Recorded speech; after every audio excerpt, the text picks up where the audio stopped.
사복음서를 하는데요. 사복음서 하기 전에 먼저 신약성경 27권 구성을 잠깐 먼저 보도록 하겠습니다. 여러분들 신약성경은 일반적으로 그 5가지 복음서, 역사서, 바울서신, 공동서신, 예언서 5가지 분류되어 있고요. 복음서는 뭐 우리가 알다시피 마태, 마가, 누가, 요한 이렇게 4권이 있습니다. 역사서는 사도행전 하나 있죠. 구약성경은 주로 역사서가 많았죠. 구약성경은 17권의 역사서가 있었는데 신약성경에는 한 권의 역사서만 있는 겁니다. 구약성경은 역사서하고 선지서 혹은 예언서가 주를 이루고 신약성경은 서신서가 주를 이룹니다. 바울서신이 13권인데요. 굉장히 많죠. 27권 중에 13권이니까 거의 절반 가까이. 히브리서는 미사인데 작자가 누군지 정확히 모르는데 누가가 초안을 쓰고 아마 바울이 썼을 것이다. 이렇게 대체적으로 누가와 바울의 공동작일 것이다. 이게 이제 대체적인 인식입니다. 물론 뭐 여러 주장들이 있지만 그렇게까지 보면 과반 이상을 왜요?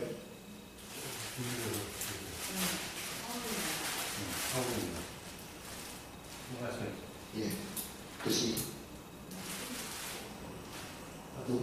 녹화하고 있는데. 이미 불리죠. 다시, 전부 다시 해야 돼요. 녹화하고 있는데. 저도 다시 해야 됩니다. 네, 다시 하겠습니다. 신약성경 27권 구성에 대해서 보도록 하겠습니다. 복음서 4권, 역사서, 바울서신, 공동서신, 예언서 이렇게 되어 있고요. 구약성경은 역사서, 서신서가 대부분을 차지하는데 신약성경은 주로 서신서입니다. 서신서라는 말은 편지라는 말이죠. 편지글. 그래서 바울서신이 13개가 있고요. 히브리서까지도 바울서신으로 보는 분들이 많아서 그럼 14권으로 볼 수 있습니다. 공동서신이라는 말은 특정 저자는 있고 물론 수신자는 있는데 그런데 일반적으로 보낸 거랍니다. 반드시 그 곳을 위해서만 쓴 것이 아니라 일반적인 대상을 위해서 공통적인 것으로 읽을 수 있다. 그래서 공동서신 그렇게 얘기합니다. 그리고 예언서 한 권이 있죠. 요한계시록이 있습니다. 바울서신은 3권으로 나누는데요. 3개로.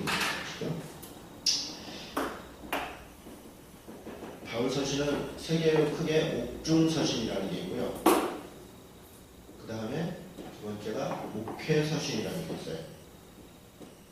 세 번째가 일반서신이라고 합니다. 일반서신은 왜 일반서신이냐? 그냥 이름 붙이기가 애매해서 일반서신입니다. 일반적인 서신. 이런 의미입니다. 사실은 그 뒤에 있는 공동서신하고 같은 의미입니다. 바울서신, 옥중서신은 옥중에서 써는 것이다 이렇게 얘기하는데 실제로는 옥은 아니고 가택 연근된 겁니다.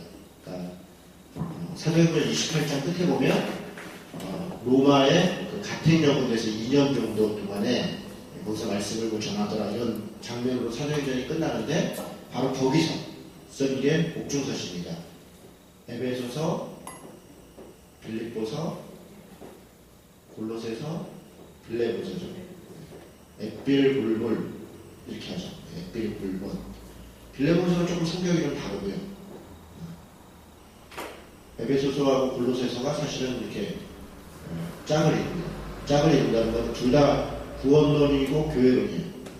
같은 내용이 약간 다른 관점으로 전개가 됩니다.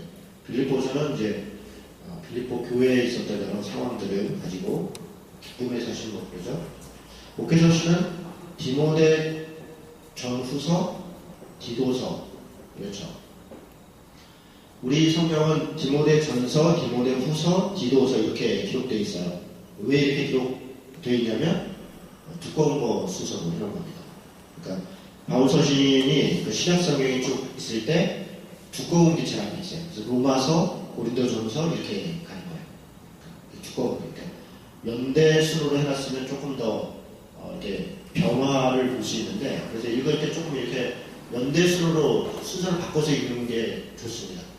데살로니가 전서 이런 게 제일 빨리 쓰였거든요. 데살로니가 전서, 갈라디아서 이런 것들이 좀 앞에 쓰였는데 디모데 전서도 마찬가지입니다. 디모데 전서, 그리고 디도서, 그리고 디모데 후서.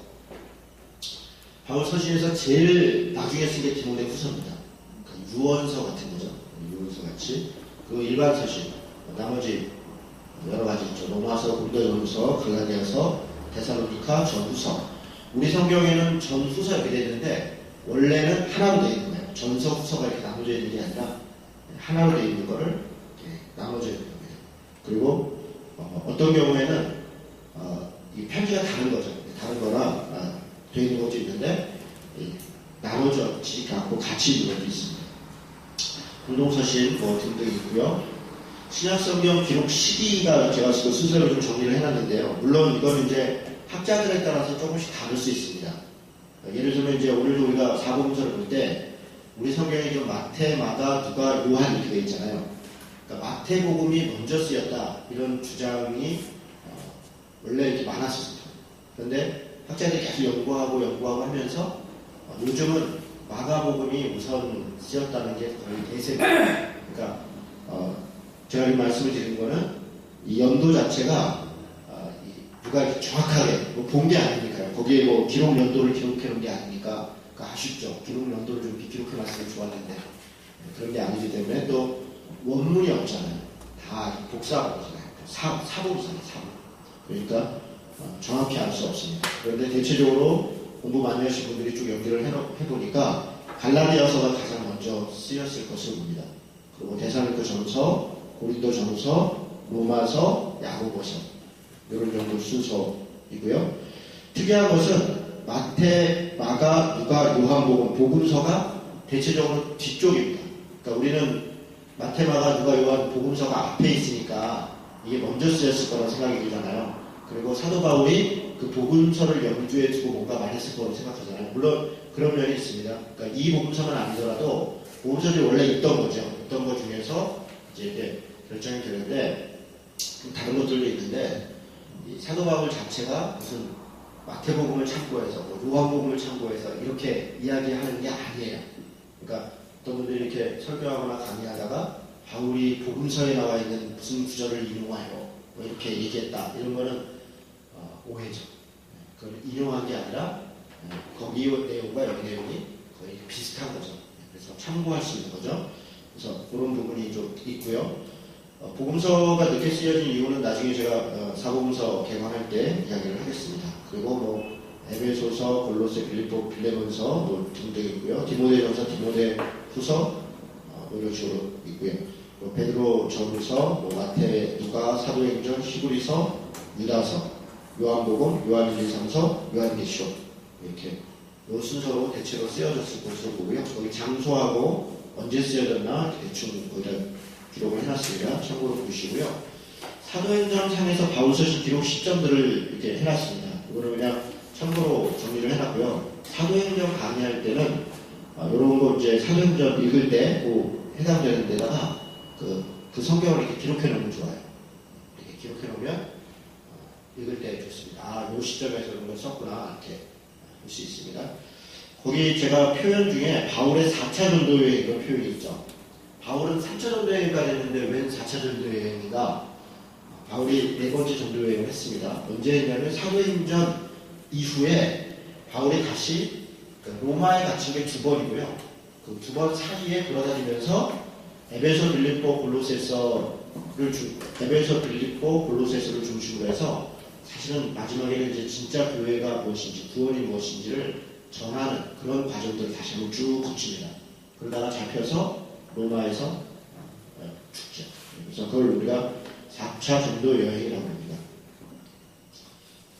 다음에 기회가 될 때가 아니라 복음서 끝나고 바로 사도행전 할 텐데 그때 다시 이야기하도록 하겠습니다. 좀 마이크 소리가 너무 그렇죠. 보시겠죠. 베이스를 확 없애버리죠. 그냥 이게 에코가 들어가는데 이게 에코 없애는 잠깐 껐다가 감독이 지금 PD가 잘하셔야 돼요. PD가 끝날 것이 있고 사복음서에 대해서 이야기하겠습니다. 여러분 사복음서 사복음서로 왜 기록했나? 아까 말씀드린 것처럼 사복음서는 뒤에 기록했어요. 60년대 이후. 빠른 건 50년대에 기록됐다는 주장도 있어요. 마가복음 같은 경우에 50년대 주장도 있는데 대체적으로 60년대 이후로 봅니다. 그리고 AD 70년을 전후로 해서 기록된 것으로 봐요. 왜 70년이 중요하냐면 70년이 예루살렘 성이 멸망했을 때입니다. 예루살렘 성이 멸망했을 때. 예루살렘 성이 멸망했을 때를 전후해서 주로 얘기를 많이 해요. 네, 이유가 있죠. 이 멸망의 기간이 오면서부터 올 때 유대인들에 대한 박해가 더 심해지고요. 유대인들로 인한 기독교인에 대한 박해가 심해지고 그걸로 인해서 분리가 아주 심해집니다. 그리고 70년 예루살렘이 멸망한 이후에는 기독교인들은 상당수 많이 살아남아 있고요. 유대인들은 굉장히 많이 전멸해요. 그리고 그 이후에 유대인들은 거의 로마의 복속되다시피 해요. 그래서 거기 로마 시야에 그냥 이렇게 가죠. 그리고 기독교인들은 이제 카타콤 같은 데로 들어가서 아주 이렇게 숨어서 신앙생활하는 그런 식의 핍박의 시대를 지나게 됩니다. 70년이 이제 오가면서 어떤 일들이 벌어지냐면 34년 정도 AD를 0년으로 보고요. 뭐 4년, 6년 정도 이렇게 그 차이는 지금 언급하지 않고 예수님이 돌아가시고 제자들이 어떻게 되냐면 제자들이 주로 AD 50년대경에 순교를 합니다. 주로 50년대 중간에 50년대하고 60년대 중간 무슨 일이 있었냐면 60년대 중간은 네로 황제 시대예요. 64년, 65년 이때 주로 제자들이 거의 순교를 합니다. 베드로도 그렇고 그리고 그 전에 이미 순교한 사람들이 있고요. 50년대부터 60년대부터 제자들이 순교를 하면서 그 무슨 얘기냐면 예수님에게 직접 배웠던 사도들 예수님을 이렇게 가까이 모셨고 직접 들었고 했던 분들이 없어지고 있는 거예요. 그럼 어떤 이제 고민이 생기냐면 이들이 이제 막 흩어졌거든요. 어떤 사람은 멀리 뭐 인도까지 갔다, 도마가 인도까지 갔다 그런 주장도 있습니다. 그리고 우리나라에서 경조가 옛날에 기독교의 한 일파인데 네스토리오스교라고 하나? 네스토리오스교라고 하죠? 그것도 다 이렇게 기독교의 분파입니다. 그런 것들을 보면 경교나 이런 것들이 우리나라까지 왔던 흔적들이 있어요. 통일신라 시대나 이런 데. 그러면 어떤 제자들을 통해서 또 그 제자의 제자들을 통해서 이렇게 쭉 왔었을 가능성이 있고요. 제자들이 여기저기 흩어져서 제자들을 중심으로 해서 사도들을 중심으로 해서 공동체가 형성이 돼요.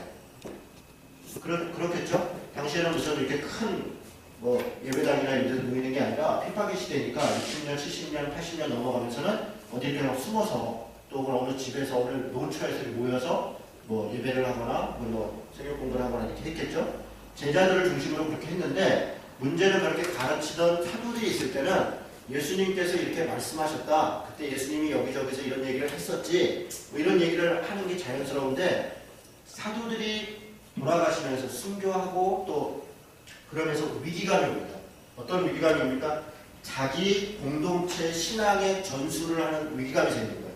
그냥 그 사람이 살아있을 때는 그 사람 이야기를 들으면 되는데 그래서 글이 중요하죠. 글을 통해서 예수님이 실제로 어떻게 살았고 어떤 말씀을 하셨고 라고 하는 것들을 보존할 필요성이 있는 거예요. 자기 공동체의 신앙의 보존을 위해서. 또 하나 어떤 필요들이 생기냐면 복음을 전하는 데도 필요한 거예요.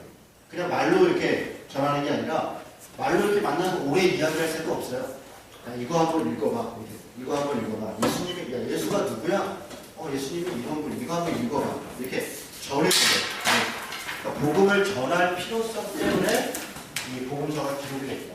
그러니까 제자들이 살아있을 때 그를 중심으로 혹은 그 제자의 제자들을 중심으로 해서 복음서가 기록이 되는 그게 대체로 60년대 이후의 일들입니다. 마테마가 누가 요한복음만 있는 게 아니고요. 여러 위경들이 있어요.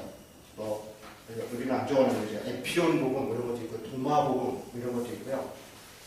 마가복음도 마가의 어쩌고저쩌고 무슨 복음서 이런 또 다른 것도 있습니다. 여러 개 10여 개 이상의 복음서들 중에서 마테마가 누가 요한복음만 정경으로 들어와요. 나머지는 위경이 되고요. 그래서 이 네 개의 복음을 통해서 예수 그리스도를 거의 정확하게 알 수 있다 이렇게 이야기가 되는 겁니다. 어쨌든 좀 더 이야기하겠습니다. 장르가 어떻게 되냐? 복음서의 장르가 좀 애매합니다. 이게 문학적 장르를 전기라고 하기도 조금 그래요. 왜냐하면 예수님의 삶을 뭐 전체적으로 다 그리는 게 아니에요. 물론 정기적 요소가 있죠. 예수님이 어디서 태어났고. 근데 실제로 예수님이 이렇게 어떻게 살았고, 뭐 어린 시절을 얘기는 딱 한 번밖에 안 나와요. 예수님이 2살 이후에 30살 공생이 시작하기 그 사이에는 12살에 예루살렘 성전에 가서 랍비들하고 같이 대화했더라. 이거 한 번밖에 안 나와요. 그러니까 전기라고 그러면 그 중간에 이야기들이 너무 되게 중요한 얘기일 거 아니에요. 예수님이 어렸을 때 누구한테 뭘 배웠고 어떻게 살았고 어떤 가정 환경에 살았고 이런 것들이 중요할 텐데 그런 얘기들이 거의 없습니다. 그러니까 그런 것에 별로 관심이 없는 거예요. 그런 거에 관심이 없습니다. 그리고 예수님의 공생의 시절, 그것도 특히 복음서들을 가만히 이렇게 분석해보면 많은 건 3분의 1, 적은 건 4분의 1 가까이가 양의 4개 복음서가 다 마찬가지입니다. 다 마지막 한 주간에 집중되어 있어요. 마지막 한 주간. 그래서 예수님께서 예루살렘 성에 입성해서 거기서 고난당하고 뭐 이렇게 재판받고 뭐 이런저런 논쟁하고 그리고 십자가를 지시고 부활하시고 하는 그 한 주간의 기록에 거의 집중되어 있습니다. 그건 무슨 얘기예요? 복음서의 관심이 거기에 있다. 나머지 것들도 그곳을 위한 배경 설명으로 쭉 진행이 돼가고 있는 거예요. 그러니까 십자가 사건을 중심으로 해서 기록되고 있다. 그러니까 전기로 얘기하기에는 많이 부족하죠. 내용들이 많이 부족하죠. 일대기라고 하기도 그렇죠. 회고록도 마찬가지입니다. 회고록도 예수님이 자기의 삶을 이렇게 회고해서 쓴 것도 아니고 제자들이 예수님의 삶을 전체 회고해서 쓴 것도 아니에요. 제자들은 선택적으로 기록합니다. 자기들이 기록하고 싶은 것들만, 중요하게 생각하는 것들만 기록을 합니다. 그래서 회고록이라 하기도 좀 그래요. 평전이 약간 가까운 것 같아요. 평전은 제3자가 그 사람의 삶을 그 제3자 입장에서 중요하다고 생각하는 부분을 이렇게 포커싱해서 쓰는 것을 평전이라고 하잖아요. 그래서 이런 뭐 4가지 요소들이 다 있어요. 그래서 장르 자체가 좀 애매합니다. 이건 문학적 장르로. 그래서 그냥 평전에 가깝고 그냥 복음서라고 하는 독특한 장르로 존재할 수 있을 것 같습니다. 기록 언어는 다 헬라어인데요. 이것도 되게 의미가 있는 얘기입니다. 당시에는 제가 배경 설명을 하는 건데요. 당시에 예수님이 사실 때 어떻게 되어 있었냐면 요 지역은 이게 갈릴리를 포함해서 이 지역은 다 지금 로마의 속국이에요. 로마의 속국인데 여기는 수리아 지역이라고 해서 수리아 지역. 수리아 혹은 아람입니다. 지금은 시리아라고 하죠. 그래서 이건 수리아 명이에요. 그러니까 지금으로 얘기하면 도 같은 거죠. 경기도 뭐 이런 식으로. 그리고 그 안에 이제 도시들이 있는 거죠. 그러니까 갈릴리 지방이라고 성경에는 기록이 되어 있지만 실제로 당시에 여기를 갈릴리 지역이라고 부르지 않았고 그냥 수리아 지역, 수리아 명예에 속해 있었어요. 로마 시대에는. 그렇게 되어 있는 거예요. 그리고 여기 다 아람어를 썼습니다. 그리고 중간에 사마리아 지역이 있고 그리고 밑에 유대 지역이 따로 있어요. 유대 지역. 이쪽은 데가볼리예요.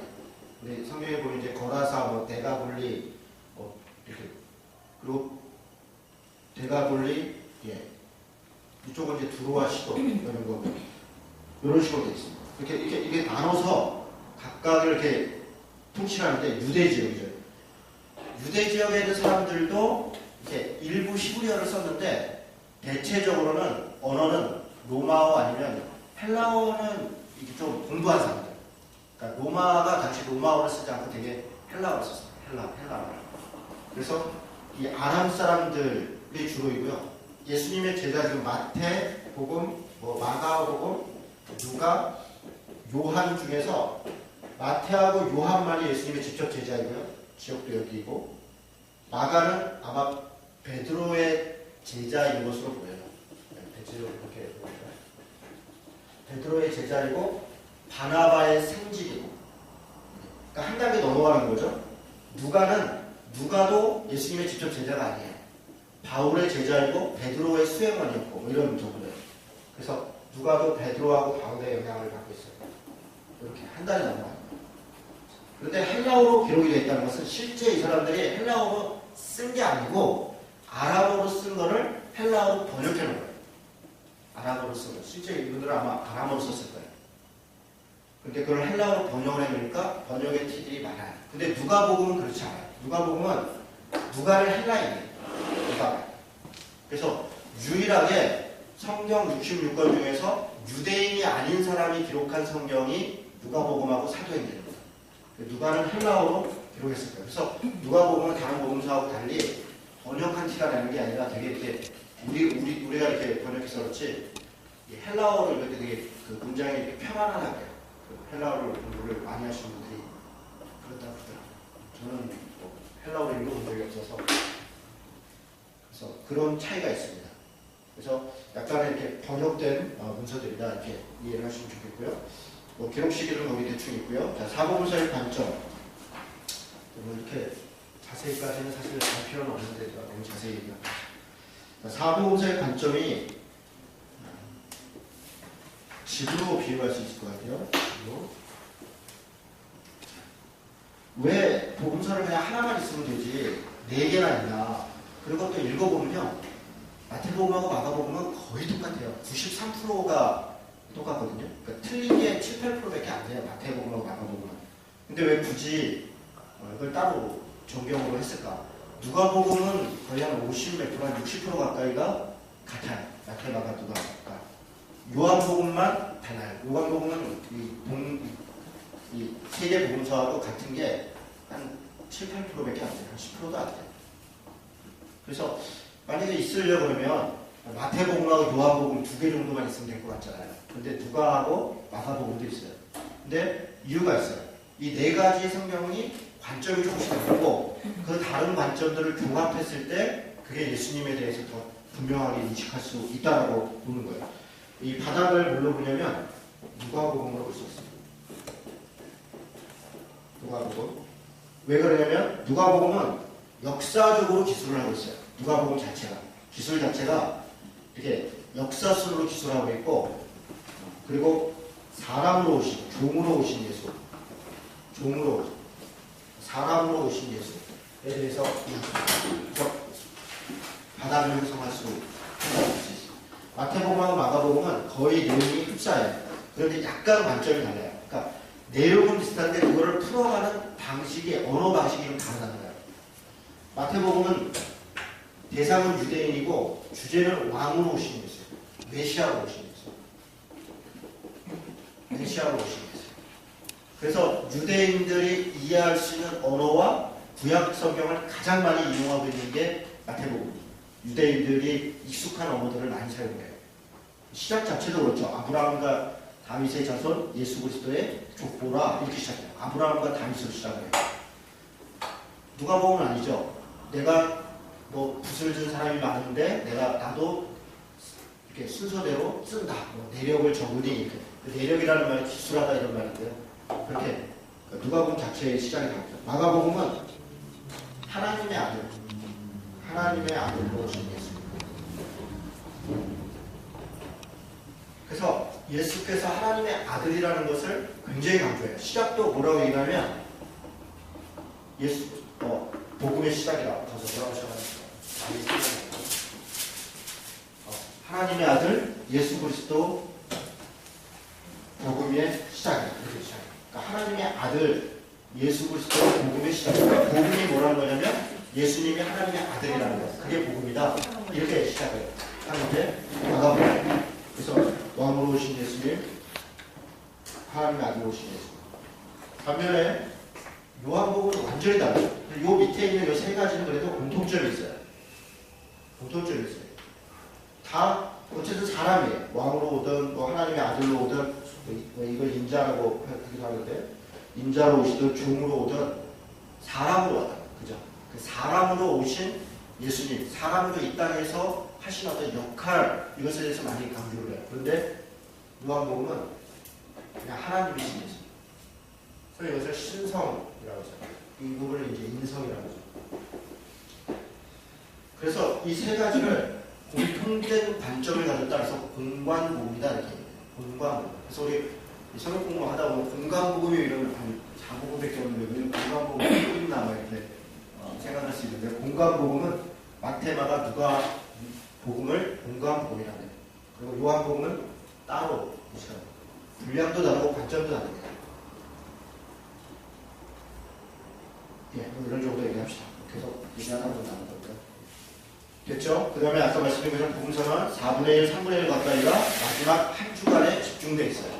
그 얘기는 실제 복음서의 기록 목적이 마지막 한 주간, 특히 십자가의 사건, 십자가의 죽으심, 부활하심이 성경 기록, 복음서 기록의 목적이라는 거예요.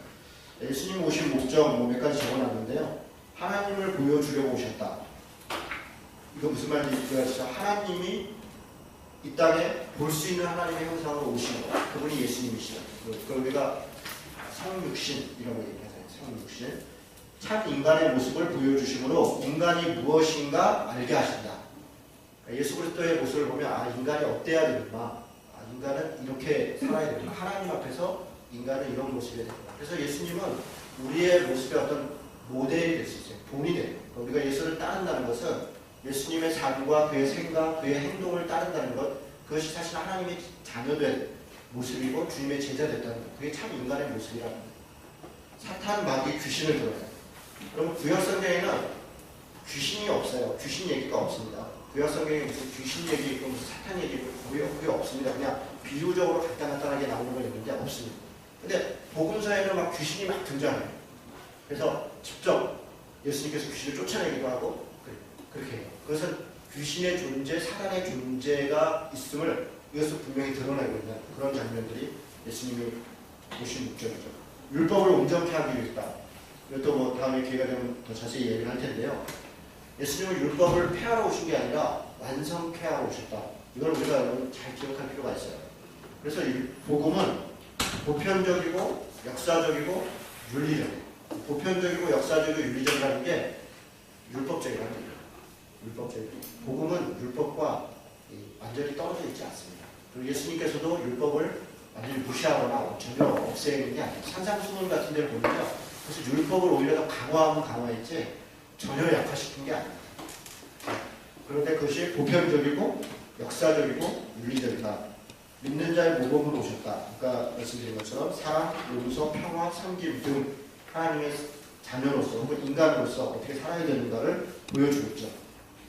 십자가를 통해 심판과 저주를 담당함으로써 구원하시기 위해 오신 것이죠. 죽음을 이기시기 위해 오셨다. 죽음은 사탄의 최대 본질이죠.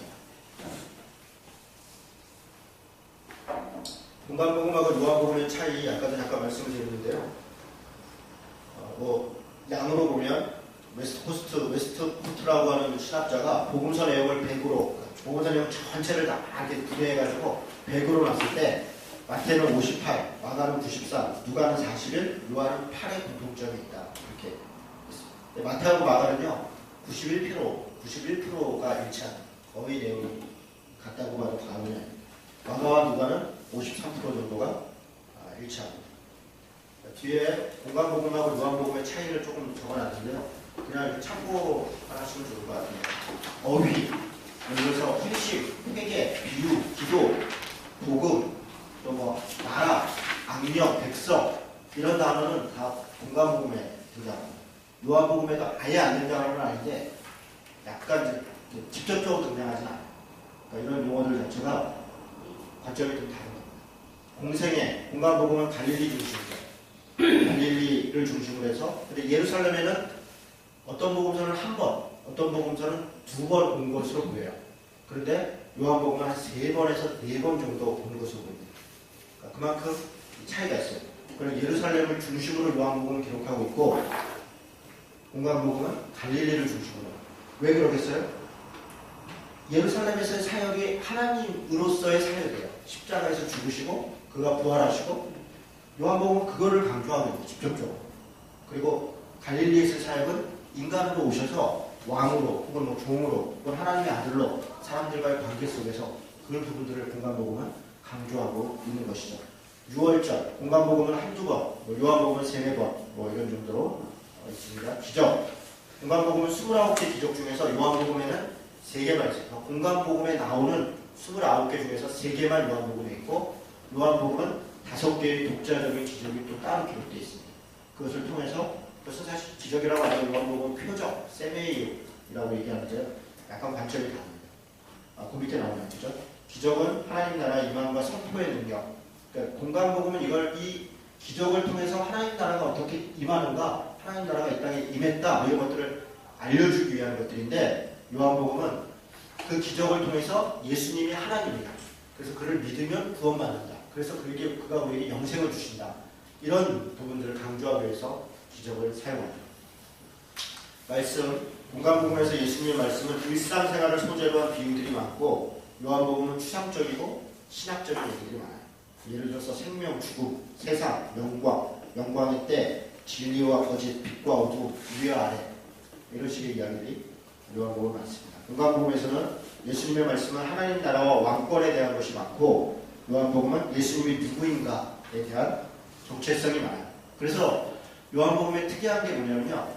나는 무엇이다 라고 하는 에고에임이라는 표현이 있어요. 나는 무엇이다. 이게 적게는 7번, 많게는 9번까지. 우리가 그거는 이제 어떻게 분야에 따라 다른데 어쨌든 최소 7번. 나는 생명이다. 나는 생명의 떡이다.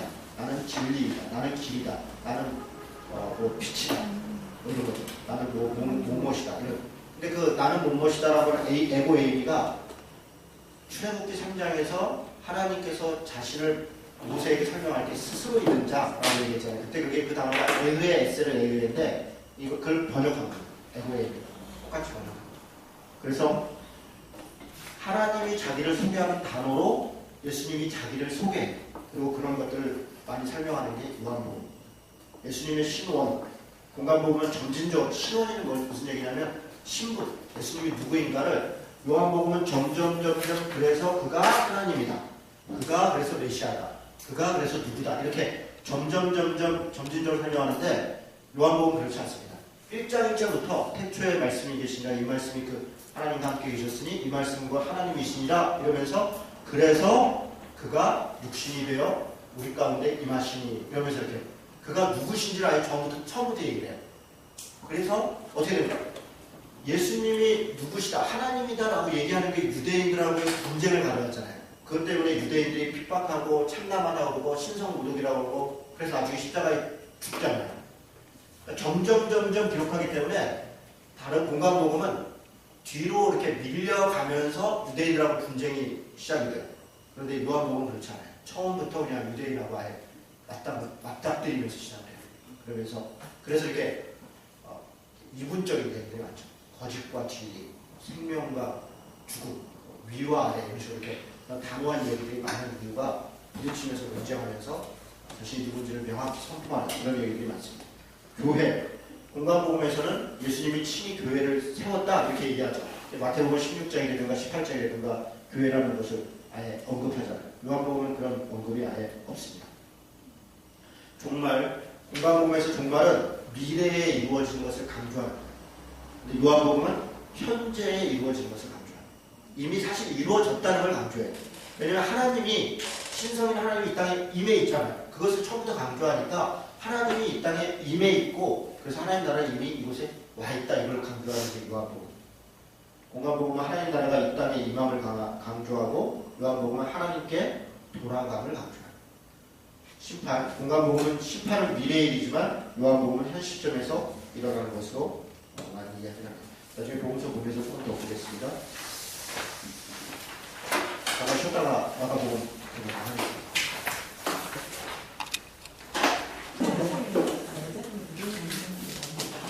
자, 마가복음 들어가겠습니다. 저자는 요한 마가 이렇게 되어 있죠.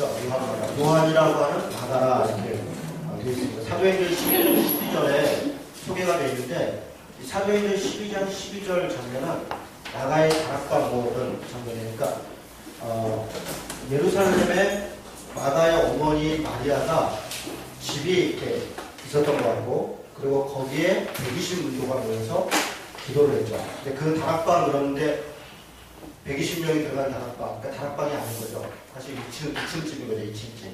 그럼 예루살렘에 2층 집 가지고 있었으면 부자인 거죠. 그래서 이 마가와 마리아는 형편이 괜찮았던 거죠. 그리고 바나바의 생질이 다 옆에 있습니다. 바나바도 부자였죠. 그래서 초대교회에 자기 땅도 내놓고 이렇게 하면서 초대교회를 세울 때 경제적으로도 기여하고 또 영적으로도 지도자로서의 역할을 했던 사람이죠. 그러니까 집안이 괜찮은 집안이었던 것 같아요. 그리고 정통적인 유대인 집안으로 보입니다. 바나바도 그렇고 마가복음의 이 내용들도 가만히 이렇게 보면 대단히 정통적인 내용들이 많이 있습니다. 그래서 마태복음하고 내용이 이렇게 91% 정도가 겹친다고 했잖아요. 마태복음은 유대인을 대상으로 썼고 왕, 메시아인 예수님을 얘기하니까 했는데 내용이 거의 겹치는 걸 보면 마가도 아주 분명히 그렇게 썼습니다. 근데 이게 마가에게 문제를 일으켜요. 그게 뭐냐면 첫 번째 전도여행을 하잖아요. 사도 바울이 바나바랑 같이. 그때 마가가 동행을 하지 않습니까? 동행하다가 밤빌리아 버가라는 곳에서 마가가 돌아가요.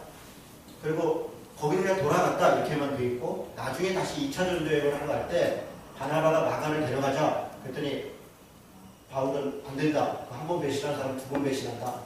그래서 그런 사람하고 같이 갈 수 없다. 이렇게 해서 거절을 하잖아요.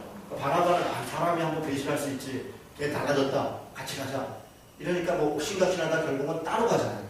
바나바는 자기 고향인 구브로 쪽으로 가고 그리고 바울은 소아시아 쪽으로 혼자 가는 거죠. 그러니까 그때 그 마가가 왜 돌아가는가? 그 흔적이 골로새서에 좀 있습니다. 골로새 4장 10절을 보겠습니다. 골로새 4장 10절을 보니까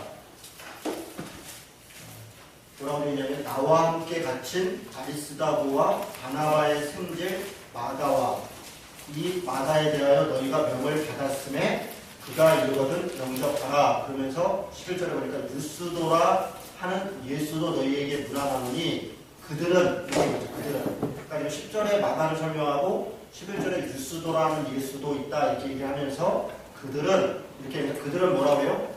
할레파라 이렇게 있어요. 할레파 그죠?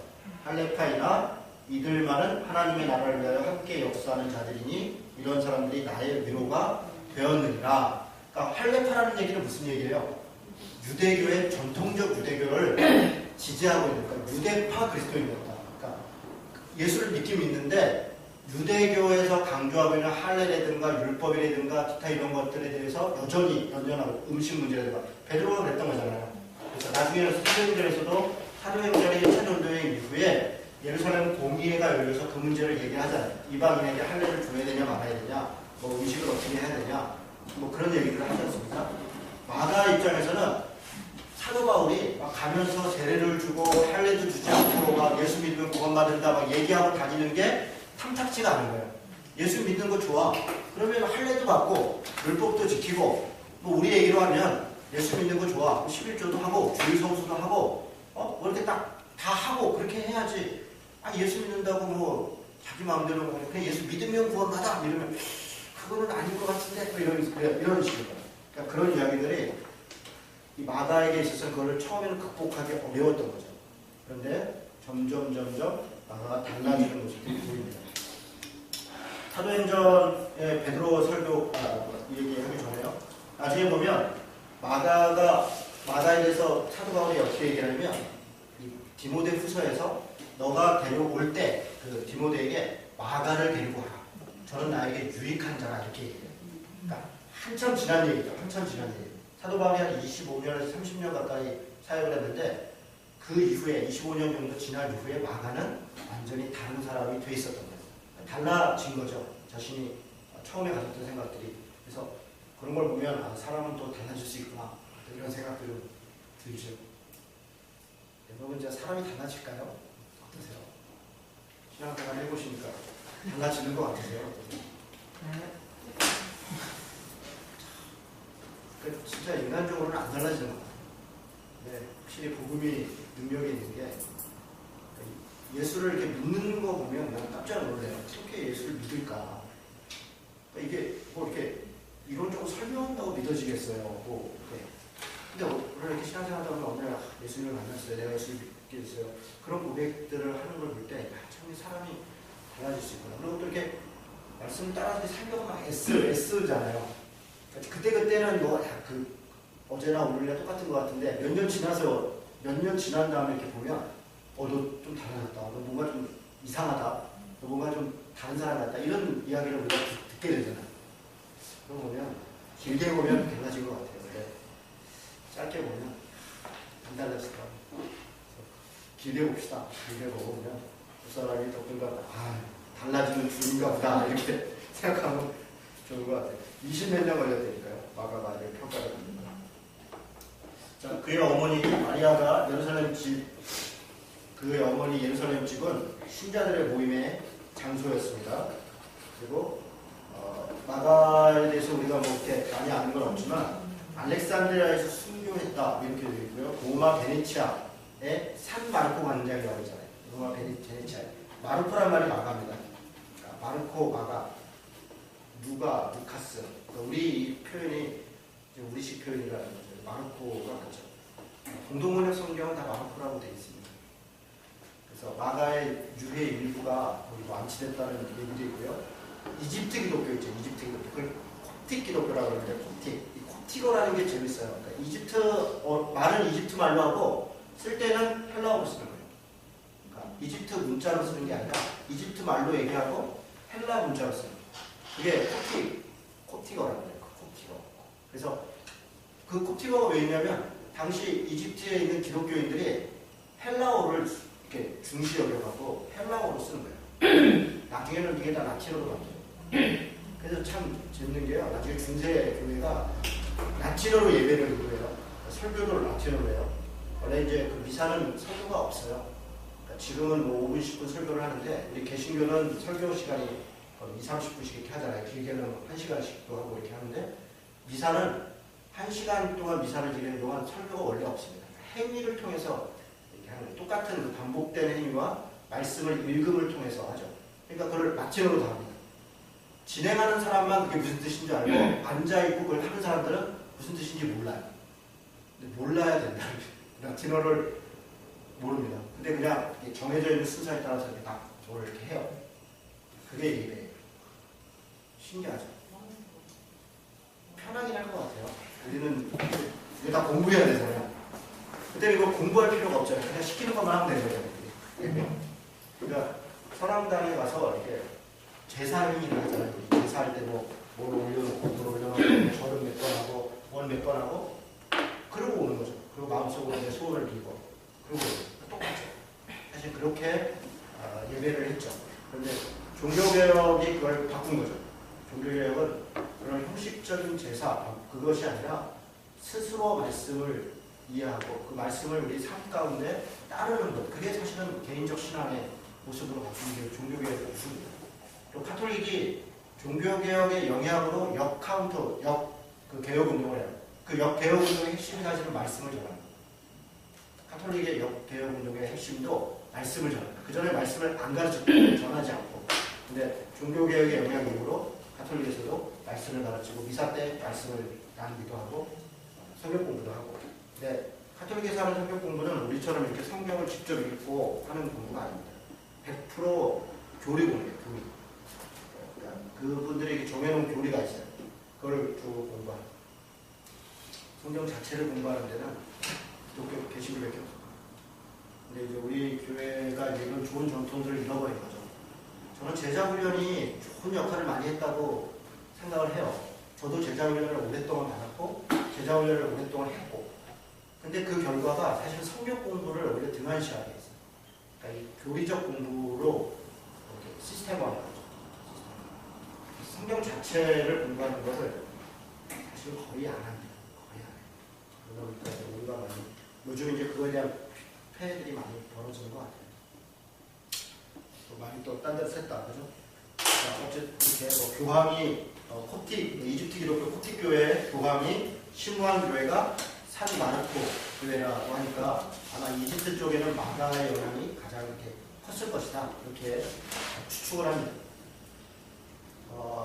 예수님 죽으실 때 벗은 몸으로 도망간 제자 있잖아요.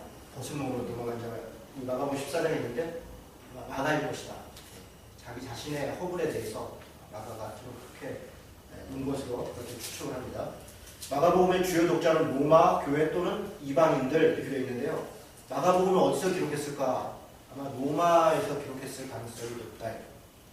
베드로의 제자인데 베드로서 끝에 베드로가 바벨론에서 편지하는 이런 표현들이 있어요. 그 바벨론이 당시의 로마, 바벨론은 멸망했잖아요. 옛날에. 그러니까 당시 시대 로마를 지칭할 때 그 바벨론을 지칭하는 거예요. 요한계시록에서도 바벨론은 로마를 지칭하는 겁니다. 그리고 물론 그 시대 로마가 당시 로마만 얘기하는 게 아니라 이제 그런 제국주의적 국가 시스템. 그래서 신앙을 핍박하고 억압하고 사람들이 공평과 정의를 훼손하고 하는 그런 국가적 시스템을 사실은 바벨론이라고 얘기하고 당시는 그게 로마였죠. 로마. 기록 시기는 50년대에서 60년대 중반까지 보고요. 종으로 오신 예수님, 종으로 오신 예수님이 아닌데 하나님의 아들로 오신 예수님. 수정하세요. 이렇게 있습니다. 마가복음의 특징 몇 가지 얘기하겠습니다. 베드로가 이 사도행전에서 설교를 한 3번, 4번 정도 하는데요. 마가복음의 구성이 베드로의 설교 구성하고 거의 일치합니다. 베드로의 설교 구성이 세례 요한으로 시작해서 부활로 끝나요. 근데 마가복음도 마찬가지입니다. 세례 요한에서 시작해서 부활로 끝나요. 그래서 기본적인 내용 패턴도 비슷하고요. 베드로의 제자로서 그 영향들을 받고 베드로가 쓴 글들의 영향을 받은 것으로 그렇게 인식을 합니다. 거의 모든 문장에 그리고, 곧, 즉시 이런 표현들이 있어요. 그러니까 굉장히 긴박하게 내용이 전개돼요. 곧, 그리고, 즉시 했더라 이렇게. 그래서 상당히 긴박하게 진행되는 걸 통해서 긴급성, 긴박성, 주님의 이 사역에 이런 것들을 아마 좀 많이 강조하는 그런 문체들이 많이 있습니다. 고난과 제자도에 대한 언급이 유독 많아요. 마가복음에는 그래서 거기 제가 장절을 적어놨는데요. 고난에 대해서 언급하면서 항상 제자도에 대해서 거의 언급을 합니다. 제자는 고난받는다. 마가복음의 마가의 인식에서는 예수 그리스도의 제자다. 고난을 감수하는 자다. 실제로 당시 시대는 당연히 그렇습니다. 마가복음뿐 아니라 마태, 마가, 누가, 요한이 다 그때 고난받는 시기예요.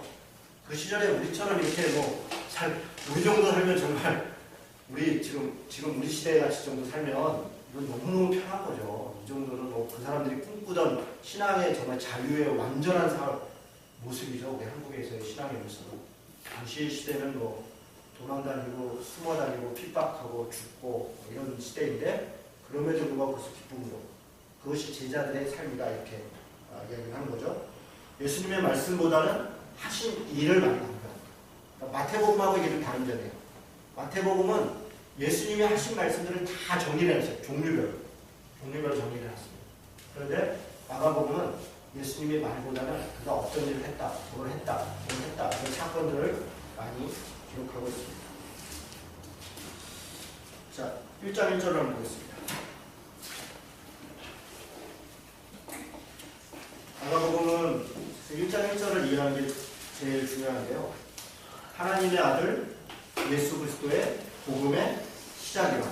이게 사실 마가복음의 주제이고 내용입니다. 무슨 얘기입니까? 이거는 복음이 뭐라는 거냐면 예수 그리스도가 하나님의 아들이라는 거죠. 그걸 믿는 것이 복음이다. 그러고 나서 그것에 대해서 이제 설명하는 거예요. 그러니까 내가 지금부터 복음에 대해서 이야기를 하겠다. 그것은 예수 그리스도가 하나님의 아들인데 그분은 이러면서 시작되는 거예요. 그러니까 이렇게 쭉 그분이 살았던 이야기들, 근데 결국은 이 얘기들이 다 그분의 십자가와 부활 이런 것들이 곧 복음이다. 이런 얘기를 하는 게 마가복음의 구조입니다. 1장 15절 한번 보죠. 1장 15절 보니까 같이 한번 읽어볼까요? 자, 시작. 이것이되 때가 찼고 하나님의 나라가 가까이 왔으니 회개하고 복음을 믿으라 하시니, 여기 때가 찼다, 때가 됐다 이런 얘기고요. 하나님 나라가 가까이 왔다, 이거는 이미 임했다 이런 얘기예요. 여기서 복음사에서 가까이 왔다 이런 얘기는 좀 오고 있다 이런 얘기가 아니라 이미 왔다, 가까이에 왔다 이런 얘기예요. 누가복음 17장 20절 21절에 보면 하나님 나라가 어디 있습니까? 이미 네 안에 이루어졌다. 우리 안에 하나님 나라가 와 있다. 예수님이 그렇게 얘기하십니다. 그런데 지금 1장 1절하고 이걸 연결하면 무슨 얘기냐면, 복음이 뭐라는 거냐면 예수 그리스도가 하나님의 아들이다. 1장 1절은 그렇게 얘기하는 거고, 1장 15절은 복음을 믿어라. 근데 그 복음이 뭐라는 거냐면 하나님 나라가 이 땅에 온 게 복음이다. 이렇게 얘기를 하는 거예요. 그러니까 하나님의 나라가 복음이다. 하나님 나라가 이 땅에 임했다. 어떻게 왔다는 거예요 지금? 예수 그리스도가 하나님의 아들로 이곳에 임했다. 그게 복음이다. 그게 하나님의 나라다. 그것을 믿어라. 그렇게 이야기하는 게 복음의 내용입니다. 그래서 우리가 복음, 구원, 하나님 나라 이렇게 따로따로 공부를 하지만 실제로 이게 다 같은 얘기예요. 복음과 구원과 하나님 나라가 다 연결되어 있습니다. 그래서 복음서에 제가 누가복음 할 때만 그 작업을 한번 할 것 같은데요. 하나님의 나라라는 단어를 쫙 찾아보면요. 하나님의 나라를 빼놓고는 복음서가 진행이 안 돼요. 예수님이 오신 것도 하나님 나라고, 예수님이 전하려고 한 것도 하나님 나라고, 제자들을 선택한 이유도 하나님 나라를 위해서고, 제자들을 보낸 것도 하나님 나라를 전하기 위해서 보낸 거고, 예수님이 죽으신 것도 하나님 나라를 이루시기 위한 거고, 예수님이 부활하시고 승천하시는 것도 하나님 나라를 이루기 위한 것이다. 다 하나님 나라. 하나님 나라. 그래서 우리가 하나님 나라가 무엇인가 이걸 잘 이해하는 게 되게 중요합니다. 근데 우리가 안타깝게도 죽어서 가는 천국, 우리가 하나님 나라로 인식을 하니까, 제가 어제 어디 갔다 왔는데 지금 그 때문에 머리가 끝나고 얘기해드릴게요. 제가 진짜 너무 한심하고 답답하고 안타깝고 밤에 그냥 잠을 잘 못 자고 뒹굴뒹굴하고 있어요. 데이비드 차 이런 그 사람 와서 집회하는데 제가 어제 뭔 얘기 하나, 제가 아는 좋은 분이 좀 이렇게 오라고 해서 갔더니 지금 그런 얘기를 한 거고요. 자, 주제가 반복되고 있다. 하나님 아들, 예수님의 신분, 제자의 소명, 순환 예고. 마이크가 좀 또 안 되고 있죠. 그냥 합시다. 오늘 그냥 따르고. 순환 예고 이런 얘기들이 쭉 반복되고 있고요. 자, 지금부터는 마가복음을 직접 읽으면서 같이 설명하도록 하겠습니다. 가급적 다 읽도록 하겠습니다. 잘 따라오십시오. 제가 읽으면서 중간중간에 필요한 얘기들을 조금씩 해드리고, 그러고 나서 그렇게 보는 게 훨씬 나을 거예요. 하나님의 아들 예수 그리스도의 복음의 시작이라, 아까 말씀드린 것처럼 복음은 예수 그리스도, 그가 하나님의 아들이다. 그리고 시작이라 이렇게 얘기하는 것은 이제 내가 그걸 설명하겠다 이런 얘기예요. 그러면서 첫 번째 설명이 뭘 얘기를 하냐면, 선지자 이사야 글의 일기를, 그러면서 광야에서 외치는 소리가 있는데 그가 오실 길을 준비할 거다. 그런데 누굴 얘기하는 거예요? 세례 요한을 얘기해요. 세례 요한이 광야에서 이르러 죄사함을 받게 하는 회개의 세례를 전파했다. 여러분 잘 보세요. 세례 요한이 지금 전파한 게 뭐라고 해요? 회개를 전파했다는 거예요. 회개를 촉구했다. 그런데 이 5절에 보니까 온 유대 지방과 예루살렘 사람이 다 나와 자기 죄를 자복하고 요단강에서 그에게 세례를 받더라. 여러분 놀라운 일이죠. 세례 요한이 막 회개를 촉구하고 하니까 그냥 온 유대뿐 아니라 예루살렘 전 지역, 그리고 사실 유대 지방과 예루살렘 사람들, 근처 사람들, 나중에 보면 온 유대라 그랬어요. 온 유대. 근처 사람들이 몰려와서 세례를 받았어요. 근데 우리는 세례를 받은 것에 포커스를 두지만 사실은 회개하는 것이 중요한 거예요. 회개하는 거. 회개를 했기 때문에 세례를 받는 거예요. 그러니까 이들이 회개했다는 건데, 회개의 내용이 뭐냐? 회개의 내용이. 그리고 왜 여기서는 예수님에 대해서 지금 설명하겠다 이렇게 시작해놓고 세례 요한을 왜 얘기를 합니까? 세례 요한을 얘기하는 것은 예수님이 오셔서 그분의 사역을 하기 전에 우리에게 준비되어야 될 것은 회개라는 거예요. 회개. 예수를 믿는다는 것은 회개로부터 시작된다는 것을 얘기하고 싶은 거예요. 말라기서가 어떻게 끝났습니까? 말라기서가 내위와의 언약을 너희들이 파괴했다. 그래서 내가 이제 손을 뗀다. 사실 하나님이 뭐 완전히 떠나시는 건 아니죠. 그러나 하나님이 그들을 보호하신 거 그런 것이 아니라, 이제 그래서 신구약 중간기에 고통의 시절로 가잖아요. 그리고 엘리야가 여기 돌아올 것이다. 그리고 그 엘리야가 아버지의 마음을 자녀에게, 자녀의 마음을 아버지에게 돌이키게 할 것이다. 돌이키지 않으면 그때는 뭐 끝이 끝나니까 돌이켜야 된다 이런 얘기를 하는 거죠. 그리고 그 엘리야가 누구냐? 6절에 보세요. 요한은 낙태털 옷을 입고 허리에 가죽띠를 띠고 메뚜기와 석청을 먹더라. 지금 이렇게 표현을 했어요.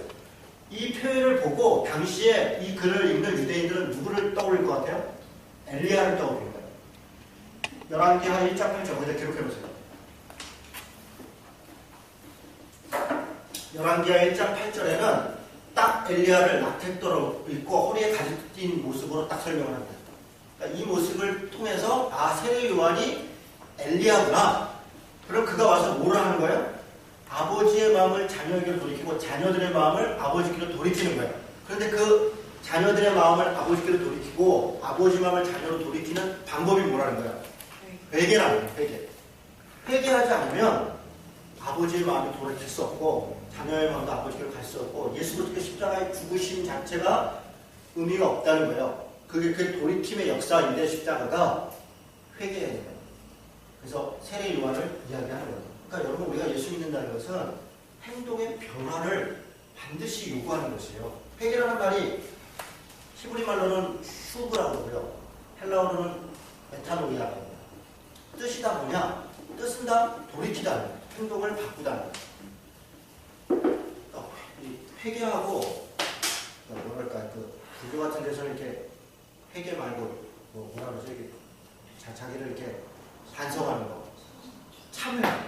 참회는 내 마음 내가 잘못했구나 이렇게 내 마음을 더 이렇게 하는 거예요.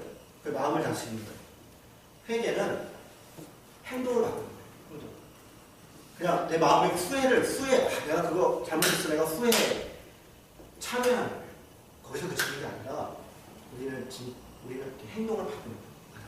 그러니까 당시에 이 하나님을 믿는 사람들이 공평과 정의를 따르지 않고 풍요와 번영을 따르고 그렇게 살았던, 그래서 하나님을 따르지 않고 우상숭배를 했던 것을 버리고 공평과 정의를 행하고 사랑과 평화를 하는 행위로 바꾸어가는 것. 그게 우리 안에 그런 자세, 그런 게 필요하다. 그래서 여러분 누가복음에 보면 이런 장면이 있어요. 세례 요한이 회개를 선포하니까 군인들이 와서 우리는 어떻게 해야 회개합니까? 군인한테 회개. 그럼 너가 네 잘못을 돌이키고 하나님을 믿어라 이런 될 거 아니에요. 근데 그렇게 말하지 않아요. 녹봉 받은 거로 만족하고 군인들이 자기 받은 녹봉에 만족하지 않고 남의 것도 뺏었단 말이에요. 이거를 하지 말라. 이게 회개라고. 이게 녹봉을 받은 거 감사하고 사는 거. 세리들이 와가지고 하니까 더 걷지 말고 그 더 걷어서 어떻게 자기가 가지려는 거죠. 더 걷지 말고 정당하게 거둘 것만 거둬라. 그게 회개라고. 회개를 이렇게 구체적으로 얘기하는 거예요. 구체적으로. 회개는 예수 믿기로 작정하고 마음에 후회하고 이런 게 아닙니다. 행동을 바꾸는 거예요. 그게 회개라고. 그 얘기를 구체적으로 얘기하고, 자 8절에 나는 너희에게 물로 세례를 베풀거니와 그는 너희에게 성령으로 세례를 베푸실 것이다. 성령으로 세례를 베푸신다는 게 이게 무슨 의미예요? 여러분 이거 뭐 성령으로 나오면 기회가 되면 해야 돼요. 근데 어쨌든 이게 뭐 성령의 은사니 뭐 성령 세례니 이런 얘기가 아니라 예수께서 죽으시고 예수님이 가시면 성령을 보내신다 그랬죠. 그리고 요한 그 사도행전 2장에 보면 성령이 오순절에 임하셨잖아요. 예수님의 사역을 통해서 성령이 임하시고 성령이 우리 가운데 일단 하나님이신 예수님이 이 땅에 인간의 예수로 오신 것처럼 성령의 영이 우리 가운데 임하시는 것이 시작된다는 거예요. 세례 요한을 통해서 예수님이 시작되는 것처럼 예수님을 통해서 성령이, 그 성령이 또 다른 분이 아니에요. 예수님이에요. 자, 이런 다음에 좀 삼위일체를 설명하면서 이번에 신천지 교회를 제가 다시 한번 좀 공부를 했는데 어처구니가 없더라고요. 어처구니 진짜 이거 초등학교 만도 못하는 그런 얘기를, 그거를 사람들이 그렇게 많이 따르는 거 보니까 제가 두 가지 생각이 들었어요. 하나는 사람들이 진짜 성경 공부에 관심이 없구나. 그러니까 이제 성경 자체를 공부하는 게 관심이 없는 거예요. 그냥 이렇게 그럴듯하게 누군가 설명해주면 그냥 그걸로 그냥 이렇게 가는 거지. 스스로 공부하는 데 전혀 관심이 없어요. 조금만 공부해보면 그게 틀린 거 다 알 수 있는데, 또 두 번째는 우리의 무능함이죠. 우리는 이렇게 열심히 가르치고 얘기를 해도 그렇게 따르는 사람이 별로 없는데, 그 사람들은 그냥 별 말도 안 되는, 어제는 데이비드 차 얘기하는 것도 진짜 기가 차요. 기가 차요. 진짜 기가 차요. 정말 기가 차. 어떻게 저런, 근데 거기에 그냥 무슨 그냥 안타깝습니다. 안타까워요. 그 말을 한마디에 그냥 그걸 이만희 교주가 그렇게 얘기하면 막 한마디에 그냥 넘어가죠. 네. 그 사람을 잘. 하나님은 제가 그 얘기하려고, 하나님, 예수님, 성령님 따로 존재한 게 아니라 삼위일체로 다 존재를 한 거예요. 예수님이 있을 때도 하나님과 성령님이 같이 존재하고 단지 그 시대적으로 어떤 분의 사역을 이렇게 강조하고 있는 것 뿐이에요. 하나님하고 성령님이 예수님 같은 분인데, 삼위일체 주일에 설교하겠습니다. 삼위일체 주일. 다다음 주가 삼위일체 주일입니다. 그때 예수께서 갈릴리 나사렛으로부터 와서 요단강에서 요한에게 세례를 받으시고, 그쵸? 세례를 받으시는데 이 장면을 보세요. 물에서 올라오실 때 하늘이 갈라짐과 성령이 비둘기같이 자기에게 내려오심을 보시더니 하늘로부터 소리가 나. 자, 이 장면 잘 보세요. 지금 예수님은 땅에 있죠. 성령은 임하고 있죠. 하나님은 하늘 소리가 있죠. 지금 삼위일체가 같이 있잖아요. 한 공간에. 한 공간에 같이 있잖아요. 이게 이 시절에도 다 같은 공간에 같은 시대에 존재력으로 같이 있었단 말이에요. 자, 넘어가겠습니다. 12절. 성령이 곧 예수를 광야로 몰아내신지라 광야에서 40일을 계시면서 사단에게 시험을 받으시며 들짐승과 함께 계시니 천사들이 수종들더라. 지금 이 장면들은요, 사탄에게 시험을 받으시고 들짐승과 함께 계셨다. 여러 가지. 이거는 이제 이 들짐승과 있는데 천사들이 수종들었다. 이거는 제리베트가 이사야서에 보면 마지막 때에 뭐 짐승들이 그 어린 양과 뛰놀고 이런 그 평화로운 상태를 이렇게 연상하도록 그려놓은 거예요. 이렇게 들짐승과 함께 계시고 천사들이 그 광야를 지날 때 천사들이 돕잖아요. 그 구름 기둥하고 불 기둥으로 하나님이 도우시잖아요. 그래서 그런 장면들을 기록해놓은 뭐 그런 이제 구약적 요소들을 가져온 겁니다. 어쨌든 요한이 잡힌 후에 예수께서 갈릴리에 오셔서 하나님의 복음을 전파하여, 지금 아까 예수께서 갈릴리에서 오셨다고 그러고 요한이 잡히신 후에 갈릴리에서 이렇게 얘기해요. 그러니까 예수님의 사역은 지금 딱 갈릴리에서 이루어집니다. 이게 의미가 있는 겁니다. 이게 갈릴리 지역인데, 여기 갈릴리 지역인데, 당시 아까 말씀드린 것처럼 갈릴리는 아람 땅 시리아의 이 영이고요, 로마의 속국이고 자기 주체적 민족이 없어요. 유대로부터도 사실은 이 유대인으로 인정은 받지만 최하층민들이 모여 사는 데가 갈릴리예요. 유대인들 중에서 좀 가문이 있고 또 좀 이렇게 행세 좀 하는 사람들은 다 유대에 있습니다. 다 유대에 있어요. 다 유대에 모여, 이들은 정말 하층민들이 사는 거예요. 그런데 여기서 예수께서 나셨고, 예수께서 주요한 사역을 여기서 다 하세요. 무슨 의미입니까? 하나님이 권력과 돈과 이런 곳에 거하시는 게 아니라 일상의 사람들 가운데 함께 하신다는 걸 얘기해요. 사실 갈릴리 사역이, 예수님이 부활하신 이후에 어디로 가냐면 예루살렘을 안 가고 갈릴리로 가세요. 부활하신 이후에. 아니, 우리 생각에서는 예수님 부활해서 예루살렘에서 나 살아났다 이러면 그냥 거기 지도층들, 공부 많이 한 사람들, 권력 있는 사람들이 예수님이 하나님이셨네요 그리고 깜빡 넘어가면 완전 복음화 되는 거 아니에요? 갈릴리. 그러니까 우리는 고지를 생각하고 고지를 점령해야 되고 높은 사람, 돈 많은 사람들이 예수 믿을 것 같고 그래야 우리 기독교가 행세하는 것 같고 떵떵거리는 것 같은데 실제로 그렇지 않아요. 그렇지 않습니다. 자, 그런 정도 얘기하고요. 갈릴리 해변으로 지나가시다가 시몬과 그 형제 안드레가 바다에 금을 던지는 걸 보시고 그들은 어부라. 제자들을 선택하죠. 나를 따라와라. 내가 너희를 사람 낳는 어부가 되게 할 것이다. 그동안 물고기 낚고 했었으니까 사람 낳는 어부가 되게 하겠다. 세베대의 아들 야고보와 그 형제 요한을 보시니 그들도 배에 있고 그물을 긋는데 풍꾼들과 함께 배에 버려두고 예수를 따라간다. 제자들 입장에서는 배를 걸었다는 거 인생 포기하고 따라갔다는 거예요. 자기 인생을 다 걸었어요. 그러니까 제자들 입장에서는 최대의 헌신을 한 겁니다. 그런데 그런 제자들의 이 행동, 말, 그리고 끝에서 예수님 십자가 지실 때 제자들의 행동은 너무 실망합니다. 저는 여러분 제자 훈련이 3년 동안 예수님이 본을 보이셨다 이렇게 얘기하는데 물론 본을 보이셨죠. 성공했을까요? 아니요. 제가 볼 때는 예수님이 제자 훈련을 실패했어요. 3년 동안 했는데 뭐 사실 하나도 제대로 건진 친구가 아니고 없잖아요. 다 도망간 거예요. 한 명은 대신하고 한 명은 저주하며 대신하고 그런 거 아니에요. 성령이 임하시니까 그들이 달라집니다. 그러니까 그게 공부를 통해서 사람이 그 훈련이 된다는 것은 꼭 그렇지 않아요.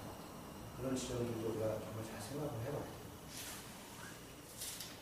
자, 어쨌든 또 갑니다. 그들이 가버나움에 들어가시나. 그러니까 성경을 읽을 때 어디다 이렇게 체크를 해야 되냐면 장면이 바뀌고 지역이 바뀌고 갈릴리에서 가버나움을 얘기하잖아요. 앞으로 가버나움을 여러 번 얘기합니다. 왜 얘기합니까? 가버나움이 당시에 갈릴리에서 중요한 도시였던 것 같아요. 갈릴리가, 가버나움이 어디냐면요. 갈릴리가 있으면 여기가 가버나움이에요. 여기가 베세다. 아니? 베세다.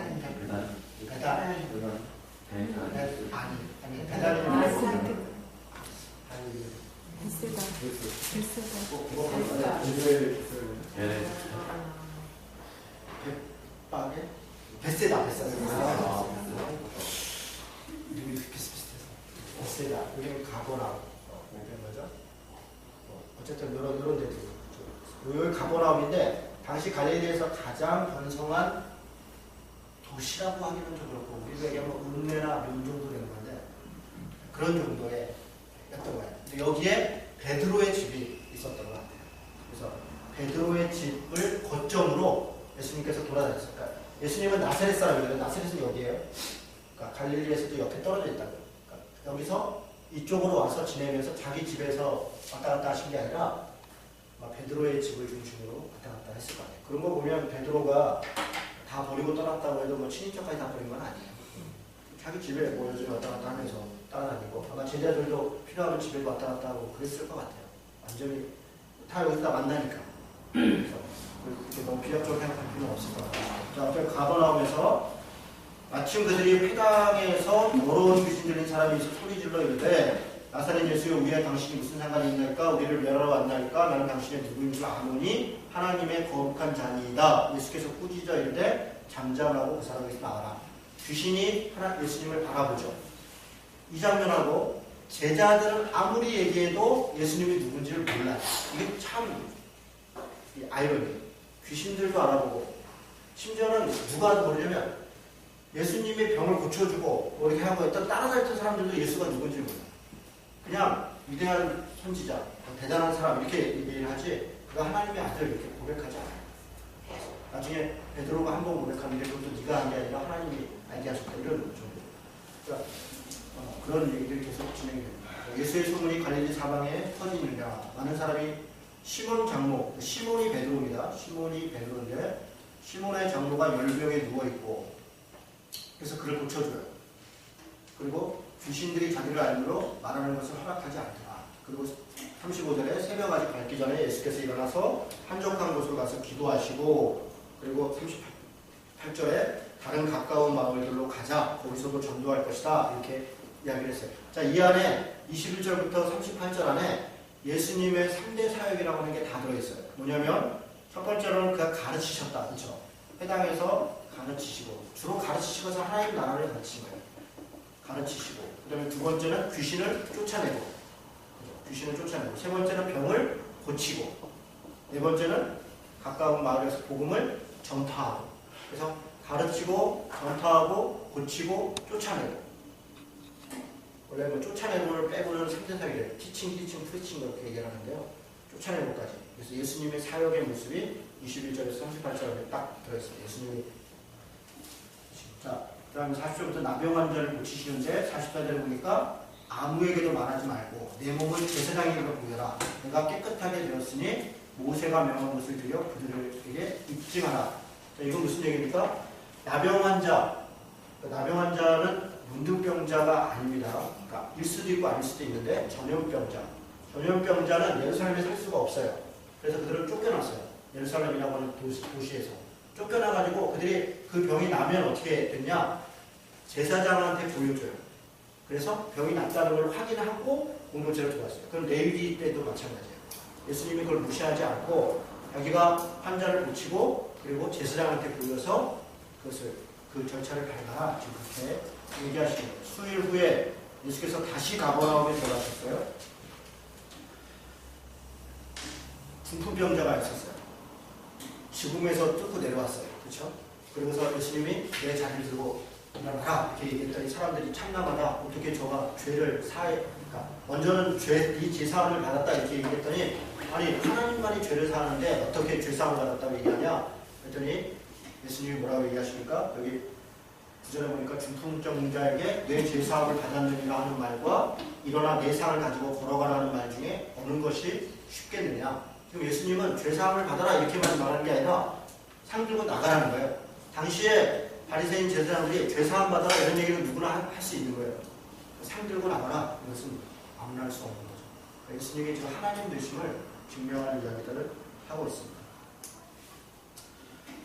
그 다음에 이야기가 13절에 가니까 알페의 아들 레위가 세관에 있는데 나를 따라와라 이렇게 해서 불렀다 했어요. 지금 세관에 앉아 있는 사람이 있고요. 세리가 두 종류가 있어요. 세관에 앉아 있는 사람이 있고, 그 다음에 세관은 뭐냐면 외부에서 들어올 때 지키는, 그걸 세관이라고 하고요.